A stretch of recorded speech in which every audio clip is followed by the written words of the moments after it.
Hello everyone, welcome back. Today we're going to be talking about gun vulnerabilities. Okay, now this isn't going to be a video about this gun is better than that gun versus the other gun. We're going to be talking about a variety of different guns, and I'm going to be pointing out the vulnerabilities that I have seen on these guns through personal experience. Now, my experience includes testing the guns out, like under controlled circumstances, but it also includes just shooting lots and lots of rounds through these guns. Okay, I have completely shot out the rifling on an AR-15. Right, it took 22,000 rounds, but I can tell you, what the life of an AR-15 because I have gone through it. Okay, I have, a lot of people say AK-47s are unbreakable. I have broken AK-47s. A lot of people say that revolvers are unbreakable. I have sent in a number of revolvers to be replaced under warranty. Okay, so I've got, basically I've been shooting for a long time. It's not just a question of the time. During the time that I've been shooting, I have done really high round counts. So I've got a lot of experience to share with you guys in that area. Okay, so the items that we're going to be focusing in is exposed internals. Okay, basically if there's any holes in the gun where dirt and stuff can get into it.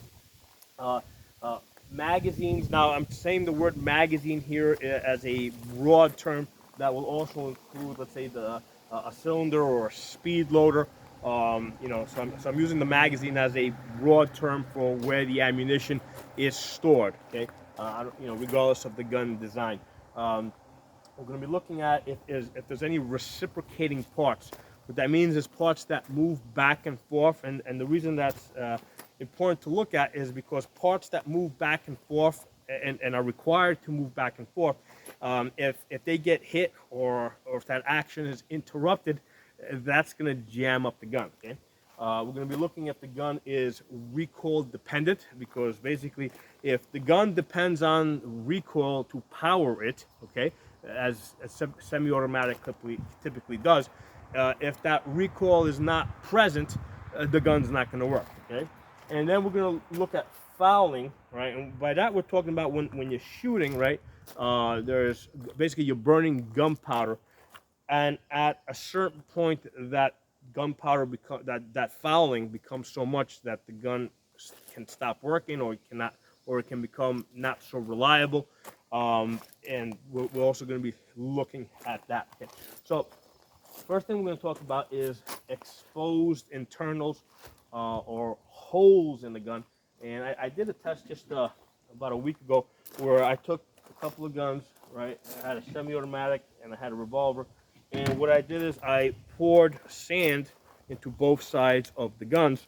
And what happened is the sand got into these openings over here, and there's gears in here, right? So as soon as the sand got into the gears, I started having issues where the revolving action, right? Because every time you press this trigger, right, basically the hammer has to come back and the cylinder has to turn in order for the gun to work. Now, if that action is interrupted, like if I just hold down the cylinder and I squeeze, the gun's not going to work. Okay, so that's one of the first vulnerabilities that I found with the revolver, is because it's exposed here. If this falls into the dirt, stuff gets into it, the gun's not going to work. Now, I have also experienced that with semi-automatic pistols that have holes in them like this over here. Okay, and the way I learned this is about, I think maybe it was 2 or 3 years ago. I was actually testing out these Holosun optics, and I was in a muddy area, and basically I was dipping the gun in the mud to see, how much of an issue getting mud into the optic would be as far as being able to see. And what I found is that the gun stopped working before the optic became unusable, right? So I could still see the reticle, but the gun wouldn't work. And the reason is because I had one of these guns that I had built that had openings in it, and basically that mud got into the internal. So as for the semi-automatic, okay, the guts of the gun is basically the area between, the area between the barrel and the slide, because this has to go back and forth. You'll notice that there's a this is a tilt barrel. It comes up and it locks into position. So this has to freely move back and forth in order for this gun to work. And if you've got openings in the slide, basically that's going to invite debris into the guts of the gun, right, under the recoil spring. It can go all the way back, okay. It can go all the way back into the magazine area, so that can cause problems with the gun, okay. So the thing with the semi-automatic pistol is, you can get a slide where that doesn't have these holes over here. So that's a problem that's fixable, because basically the holes on this serve two purposes. Number one, it looks really cool, right? It's very aesthetically pleasing. But the other purposes of the holes is it does help the barrel cool down a little bit faster. I don't think that's that big of an issue. The more important issue, I think, is that if you plan to put an optic on it, what the holes do is they kind of offset the extra weight of the optic, because if you put too much weight on top of the slide, you can change the balance, right? Because there's only so much weight that can go on top of the slide, and for the gun to work the way it's supposed to work with the normal type of ammunition. In some cases, you may end up having to go to a heavier bullet, right? If you end up putting too much weight on the gun, or a lighter recoil spring. So that's one of the reasons why, that's one of the practical reasons to have holes in your slide. But the impractical issue with holes in the slide is that dirt can get in there. Okay, now on the gun that I carry, okay, it's got holes in it, right? It has all these holes over here. It has these cuts. The gun looks really cool. So all I'm saying is that I am aware of that vulnerability. Okay, it's not like I'm like, okay, this gun has holes in it, I'm not going to carry it, can't use it. No, it's just I am aware of that vulnerability. And what that means is I just make sure that the gun doesn't end up in the mud. Okay, I know that this gun over here that I carry is not good for being in the dirt or in the sand. Okay, so same deal goes with the revolver. We're not saying the revolver is a bad gun. We're just saying if this is the gun that you use, this can't go in the dirt. It can't go in the sand, because if stuff gets in there, right, in where the gears are, you can see the gears over here, right? See those gears over there? If stuff gets in these gears over here, the gun's not going to work. It's not going to rotate. Okay. So exposed internals. Let's move a little bit more with that. On the AK-47, okay, there is actually an opening over here, right over here, right? And that's an area where dirt and stuff can get in there. And I have seen some tests where people are testing this very aggressively, and and stuff like snow or dirt will basically pack in there. And what happens is every time this goes back, the dirt gets packed behind it, like back here where the dust cover is. It keeps getting pushed to the back. And from what I saw, it was not a test I did myself, when I'm sure at some point so much dirt got packed in the back that the charging handle wouldn't be able to come back all the way. Okay, so just one of the things to be aware of. AK-47s typically have an opening over here, and that's a vulnerable point where dirt and dust can get in. Okay, now on the AR-15, they actually did a really good job of putting a dust cover on this, which closes that area. Okay, so even with this thing, I guess I got to pull this back. Even with this thing closed, I mean, you've really got to, because even when this thing opened, it's really hard for, the sand has to be really fine to get in there. But when you close this, it makes it really hard. And if you got the magazine in there, now you've closed off that opening there, so there's really not too many openings on this gun. And in tests that I have seen, these guns did really good being tested in sand and dirt and mud when that dust cover is closed. Okay, so that's the exposed internals issue. Next, we're going to talk about the magazine, okay, or the speed loader. And when I did my sand test, right, where I was pouring the sand into the side of this and it got into the internals, one of my viewers made a really good comment, as I was comparing that to the semi-automatic. And what they said is, in order for the test to be equivalent, I would have to pour sand directly into the magazine. And I said, you know what, that's a really great point. That's true. I would have to pour sand directly into the magazine to equate pouring sand into the side of the gun, which can get into the cylinder. Okay. So the great thing about the magazine is that normally it's sitting in the gun, and it's hard for dirt to get inside it. Now, one of the things I will say though, you know, I use these clear magazines, and I can see that over time these do get dirty. So if you're just using the you know, the normal ones that are not transparent, that you can't see through, every once in a while you got to open them up, pull the recoil spring. I'm sorry, pull the magazine spring out and empty it out, and you're gonna see that there's stuff that builds up in there that can cause the magazine to go bad. With the clear ones, I can see it, but if yours aren't clear, just be aware that every, you know, depending on what type of use you put your magazine in, if you're dropping these into the dirt and stuff, you have to open these things up, take out the magazine spring, you know, clean out the inside of the magazine so that these will continue to be reliable. Okay. But under normal circumstances, it's in the gun and it's not exposed to all that stuff. Okay. The magazine probably is one of the more vulnerable points of the semi-automatic, and that's one of the reasons why I tell people to carry an extra magazine. It's not necessarily because you're going to use up all the rounds that are in the magazine, but if the gun you know, stops working, there's a good chance that there's a problem with the magazine, and usually the fastest way to get your semi-automatic back up and running is to get another magazine in there. Okay, so that's the reason why, the primary reason why we, well, not the primary, but that's a reason, an additional reason why we carry a second magazine. It's probably less likely you're gonna need the extra bullets in a civilian type of situation, right? In a civilian type of self-defense situation, but it is likely that it is possible that your gun might jam, and you might need the extra magazine to basically fix your broken gun. Okay. Now, as far as the speed loaders, a lot of times people say, oh, with the speed loaders you don't have those issues. Listen, I've got lots of speed loaders. I've used lots of revolvers for a long time. Okay. Sometimes these things, you know, because the way these things go is when you put this in, you have to twist these to lock and unlock. And I have seen cases with the speed loaders where they stick. Now you might say that it's a problem with the speed loader. The speed loader itself is malfunctioning, and yes, that's true, but it's a real problem. Okay, speed loaders do go bad, or they do sometimes come with defects.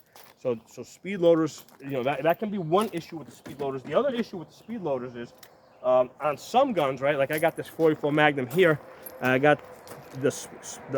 See how when I try to put it in, well, the grip over here, right? You know, this big wooden grip does kind of interfere a little bit with the angle that the speed loader needs to go in. Okay, right? So that can be a little bit of an issue. So that's one of the things that can slow you down. So that's, you know, so it's just, you know, this one has a pretty wide grip, especially on a 44 Magnum, because it kind of spreads out the force in your hand rather than concentrate it into a small area. So a lot of times with the revolvers, you know, they'll give it a slightly wider grip to spread out the force on your hand when the gun fires. However, that can be an issue with trying to use a speed loader, where the back of the speed loader hits the grip over here. Okay, so one of the things to be aware of, you know, not one of those things that you're gonna know unless you have shot lots of revolvers. Okay, most people that have revolvers, a lot of people say that they never jam, never break, you know, probably aren't going to even shoot 500 rounds through those revolvers in their lifetimes. Okay, most of the revolvers, basically any revolver that I have shot more than 2,000-3,000 rounds has broken. Okay, revolvers have a lot of moving parts. They have gears that have to line up properly, right? You got the gears there. There's this basically this thing that needs to come up and turn those gears. You know, these are all vulnerable points. You got lots of small parts that interact with each other, that can break. Okay, so as somebody who has shot thousands of rounds on several revolvers, I can tell you that they do break. And the thing with revolvers is, like with a semi-automatic, if this breaks, it's usually an easy matter of fixing. I can just replace the part that broke.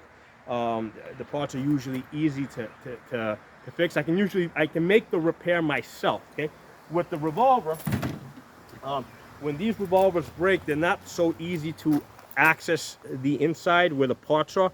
So they usually have to go back to the manufacturer. Okay, and what happens is, in many cases, they end up replacing the entire gun. Okay, I have had several revolvers replaced like that, where they gave me a brand new gun. They had to ship it to an FFL because it's a new serial number. I had to go through a background check again. But I've had several revolvers where they just completely changed the gun out rather than even try to fix it. Okay, so take that for what it's worth. Okay.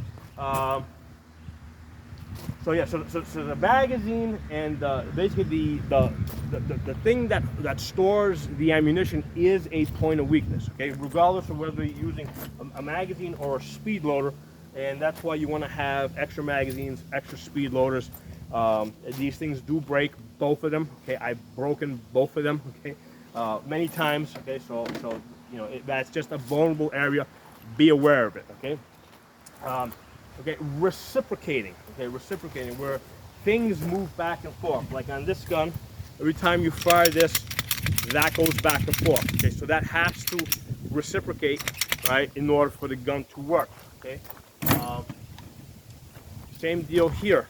Okay, there's a charging handle here. This goes back and forth. So if this charging handle here, if this thing gets hit, it's going to interrupt that action and the gun's going to stop working. Okay. Now on the AR, they were aware of this when they designed the gun.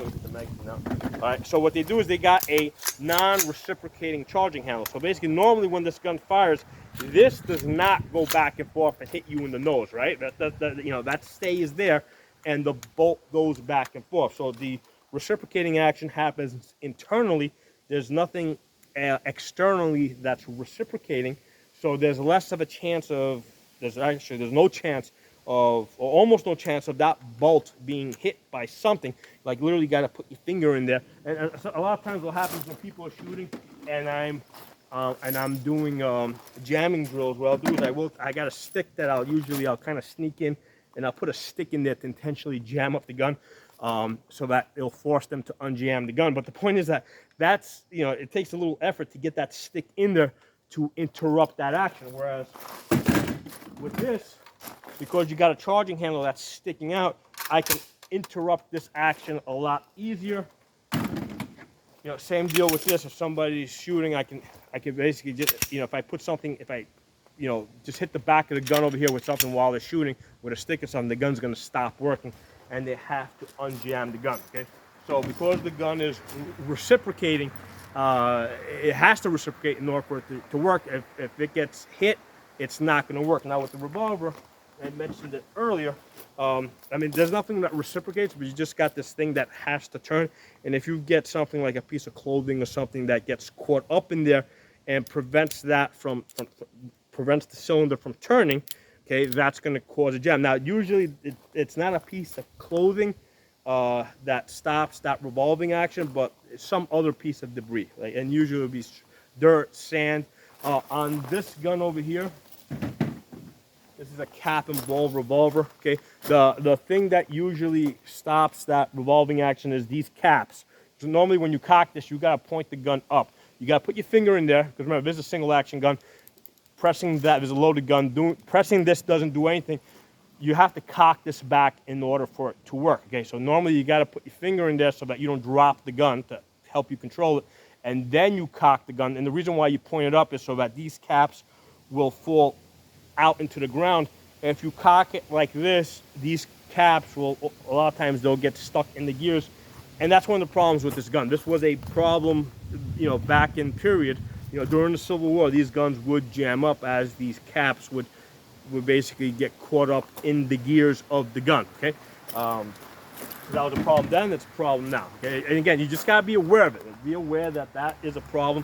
and be ready to work around it.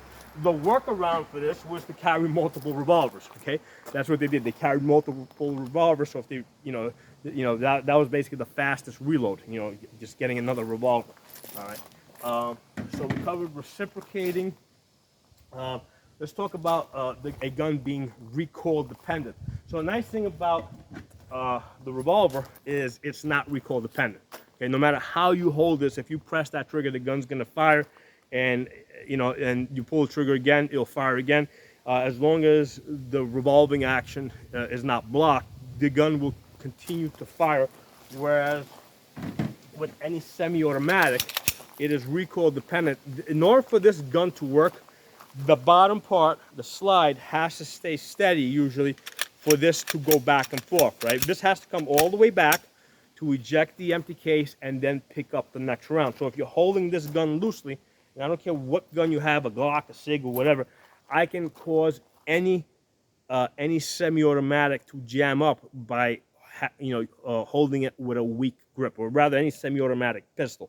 I can cause it to jam up by holding it with a weak grip. Okay, so the gun is recoil dependent in order for it to, to clear out the empty case and then feed the next round in. Now with the rifles, okay, these are also recoil dependent, right? So every time you fire this, the bolt has to come all the way back to eject the empty case, pick up the next round. However, because this gun is heavier, even if I hold this gun like this in a weak position and I start pulling the trigger, even though the gun's going to move around, the gun has enough weight and the ammunition has enough recoil that even with a weaker grip, this is going to move back and forth, right? So this gun is less likely to jam up, if I'm holding a weak grip, just because the ratio between the recoil and the weight of the gun is such that it's very unlikely that it will jam up. Now, with the AR-15 is a similar idea. The gun's got weight. The ammunition, the 5.56, is usually, because it's a small bullet, usually has less recoil. Normally, with brass, I find if I hold a gun like this and I shoot it like this to test it out, it's not going to jam up. With steel cases, the steel cases having it not being as smooth as brass, I have found with steel cases, if I hold this in a weak position like this and fire the gun, I can get it to jam up. Okay. Now, one of the things that they do with these AR-15s, they overgas them. Okay, which basically means that the felt recoil is a little bit more than it needs to be, but that keeps the gun running under less than ideal circumstances.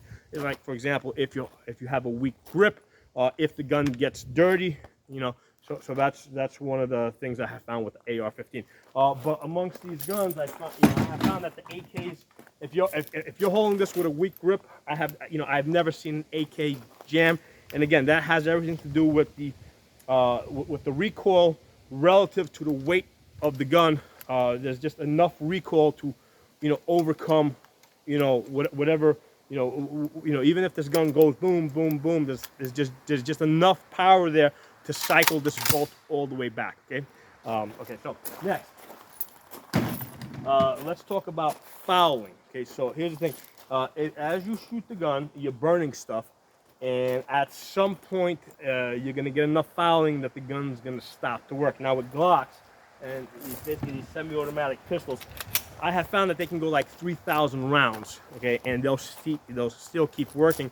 Now, what will start to happen is that once you get over 2,000 rounds, if your grip is less and less perfect, you'll start getting jams at an earlier point. So whereas before, let's say you could shoot the gun one-handed and not jam it up, now if you're shooting it one-handed, you've shot 3,000 rounds through a Glock or something similar, you're going to start seeing some jams, okay? Whereas if you put two hands on the gun, lean into it, all of a sudden you're going to not seeing some jams. So the fouling is, it does become an issue.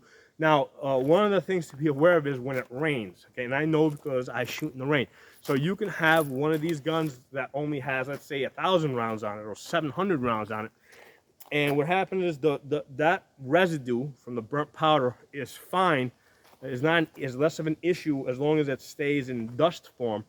But if it rains, especially if you've got the gun open like this, right, where the water is going to get inside the gun, what's going to happen is that dust, that residue starts turning into mud, okay? And now all of a sudden, with just 700 rounds, you start having jamming problems, okay? So that's one of the things to be aware of with the cleaning. You can get away without cleaning the guns as long as it's not raining, okay? When it starts raining, the fouling starts becoming more of an issue with these semi-automatics, okay? Now, usually the way I know that it's time to clean the gun is I know how the slide is supposed to feel, and if I start feeling that I'm getting more resistance, I know it's time to clean the gun. So I'll do that with any of these guns. Same thing with an AR. Okay, I'll run this. I know how this feels. If I start feeling some resistance, I know it's time to clean the gun. Now with the AKs, I'm going to say, like with ARs, usually by the time I get to around 700 rounds, I normally there's enough sticking here that I got. Well, the first indication is that the gun stops locking open on the last round. So I'm shooting the gun. Where's the magazine? Gun goes dry, right? But the bolt doesn't lock open because now there's extra resistance there that's starting to build up, and the gun's not locking open. That's a good indication that it's time to clean the gun.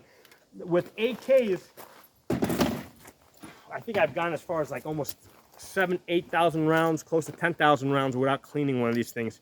They work pretty good. And part of the issue with this is that the gases are coming out of the vent holes way up here. They're not getting back into the internals over here, right? So the, when the gas comes up, it comes up over here. It meets the piston over here. The gases come out. So there's really not that much residue from burnt powder coming back over here. The only way for this to get dirty back here is with debris coming in through this opening over here. Whereas with the AR, gas comes up through here, it comes all the way back out over here, and then it comes out through these vent holes over here. Now, this gas system is pretty good at flushing out the gun, right? So it does flush out the gun, so as you know, if dirt and stuff starts building over here, it'll start blowing it out. But eventually it will become an issue. Okay, the gun, and like I said, the first issue is usually that the gun stops locking back. If you keep going, what'll typically happen is then you'll start seeing some failures to eject, failures to feed. Good indication that you need to clean the gun.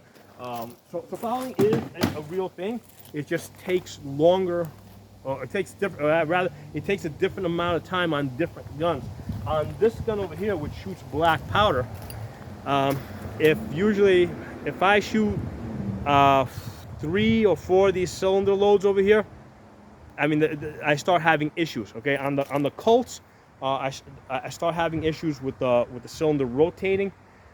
On these Remingtons, I have learned that by the time you get through 4 or 5 cylinders, you got to clean the gun out, because what happens is the pin, which is this pin over here, starts getting stuck really hard, and I can't get the pin out. Okay, in fact, what happens a lot of times, what I gotta do is I gotta take a pin and push the pin out through the back, through the opening in the hammer, in order to push that pin out. We'll decock this. Rest it. So yeah, if you don't clean this gun, you're gonna have a real hard time after 3 or 4 cylinders. Certainly by the 5th or 6th one, you're not gonna be easily able to get the cylinder out, because this pin is not gonna slide forwards. And that was one of the issues with the black powder guns. In fact, the concept of the semi-automatic existed in the black powder age. The reason it couldn't work is because of the fouling from the black powder guns. Okay, so that fouling issue didn't go away completely. It's just that with modern smokeless powder, it gets stretched out a lot longer. So with the Glocks, you can go 2,000 plus rounds. With ARs, you can get up to around 700 rounds without cleaning. And then with the AKs, usually you can go 5,000 rounds plus without the cleaning. Which is not to say that you shouldn't clean the guns more often, but I'm just saying that that's what they can do. Okay. One of the issues I want to go back to with regards to the magazine and reliability, right? A lot of the reliabilities of AR-15s was very much in question about like 12, 15 years ago. And the reason was because of magazines. The magazines were unreliable because what would happen is before they invented the anti-tilt follower, right, the magazines would roll back and forth, right? This one has an anti-tilt follower, so it won't do that. Regardless of whether I push in the front or in the back, the follower is not going to tilt. So the magazine, going back to what I said earlier, was the major vulnerability of the AR-15. And after they invented the anti-tilt follower, the AR-15 became an extremely reliable gun. Okay, so I just wanted to go back and touch base on that. So these are the these are the issues that I look at, or the things I consider with regards to gun vulnerabilities. And again, we're not here to say that this gun is better than that gun versus the other gun. I just want to kind of lay out for you the things to consider and be aware of. Like I said, I carry a gun that has holes in it, and I'm aware that those holes are a vulnerability on the gun, and I got to make sure that nothing gets into those holes, including lint. Because like right now, as I'm looking at this gun, take a closer look at it, right? You know, if you look in the glass, you can see there's a little bit of lint. I mean, I did clean this morning. There's my sight. All right, you can see around the edges, there's a little bit of lint buildup. Well, you'll see that there's a little bit of lint buildup on the, inside that hole over there. So that's one of those things that I have to consider. That the holes in this slide basically attract lint. And I got to remember to blow this gun out. I got to remember to blow that lint out of there. And once, and then every so often I'll give it a proper cleaning, aware that there's stuff that's going into those holes. Okay. So be aware of where the holes are in your guns. Okay, regardless of what gun you have, just if there's hole, be aware if there are holes, and make sure that those, that area is something that you pay attention to when you clean it out. Okay. Be aware of the magazine / speed loader vulnerability of the gun, regardless of whether we're using this or this. They can both break, and part of the reason to have extra magazines, extra speed loaders, is because these things do break. Okay, right? And also, a lot of times if the gun's not working, this might be the reason why it's not working. And here's the thing: even though it may not be the reason why it's working, if you can change this out, that'll eliminate the possibility that that's the problem with the gun, and then all of a sudden, then you can move on and start diagnosing or start looking for other problems with the gun if it ended up not being the magazine. Okay? Be aware of the reciprocating action. Right? If you got a gun that needs to go back and forth in order for this to work, you got to be aware of that. And I've done a video where I talk about grappling techniques, where let's say you're in a grappling situation where somebody's trying to go to your gun and you're trying to bring the gun online, rather than trying to do it one-handed, right? Grab the gun, bring it to where you got to bring it, right? Put your finger on the trigger, take that shot. It's not going to hurt your hands. I've got a video where I posted on this. It's not going to hurt your hands as long as you grip it tight, right? But that is going to get that one shot out, and then afterwards you got to tap and rack in order to get the gun back up and running. Okay, so again, because the gun needs to reciprocate in order for it to work.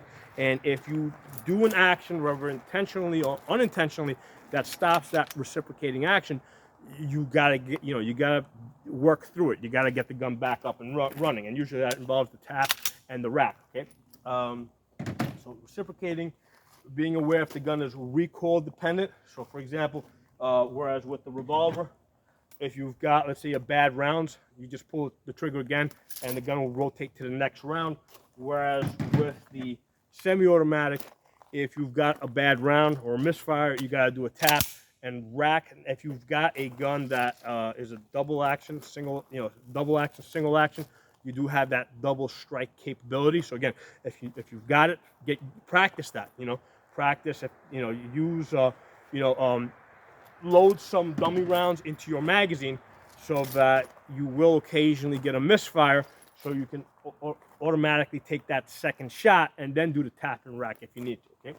Okay, so be aware if your gun's recoil dependent, and be aware of the fouling. Okay, now most of you guys are probably not carrying around cap and ball revolvers or using these for self-defense, but be aware even with these modern guns that use smokeless ammunition, at some point, usually after 700 rounds, you may start to feel a little bit of resistance. Okay, so you got to clean the gun. Okay, and it's going to be different. Like I said, with an AK, I can go a lot further. Same deal with ARs. I mean, usually by 700 rounds, I've cleaned the gun. Although I think I've gotten 1,000 rounds on this, but work that charging handle.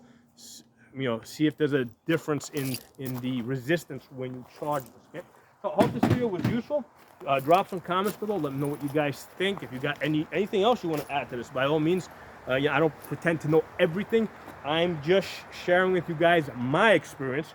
I'm not based on the amount of shooting that I have done and training that I have done personally, and also training I've done with other people. But you guys may have a different perspective. Maybe you've done some different training or been in different situations. By all means, please add that to the comments so we can all learn from each other. Make sure you guys are following me on my backup channels. On YouTube, I'm Pocono Shooting, Absolute Gun Rights, and the original Tafa channel that goes back to 2006. I'm up on BitChute. And on BitChute, I'm Pocono Guns. On Rumble, I'm also Pocono Guns, and on Odyssey, I'm Pocono Tactical. I'm having a hard time remembering all the places where I'm at. Thanks for watching. I'll talk to you guys soon.